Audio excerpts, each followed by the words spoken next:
In connection sa day 15 natin na video, meron din akong gustong i-share sa inyo dahil yung pagpahinga ko nung ilang araw from 30-day challenge, yun nga, medyo nagsa-sour graping na lang ako kung ano-ano na lang ang mga sinasabi ko. Actually, may mga videos na ako nakasalang, not nakasalang but may na video na ako.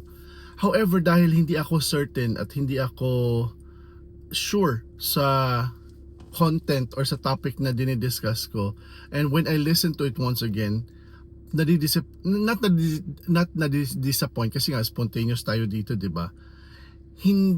There are times na may nasasabi ka na hindi pala magandang sabihin, or like it needs to be justified, or baka babalik sa'yo yung mga sinasabi mo. So it is best talaga na once you take a video, review it, watch it again before posting it.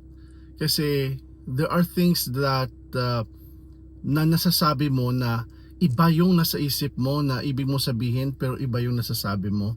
So those are the things na kailangan natin i-filter as content creator. Hindi naman siya filter na kailangan dapat magandang sasabihin, ganito, ganyan. Pero may mga dapat tayong sabihin na hindi taliwas sa mga ginagawa natin.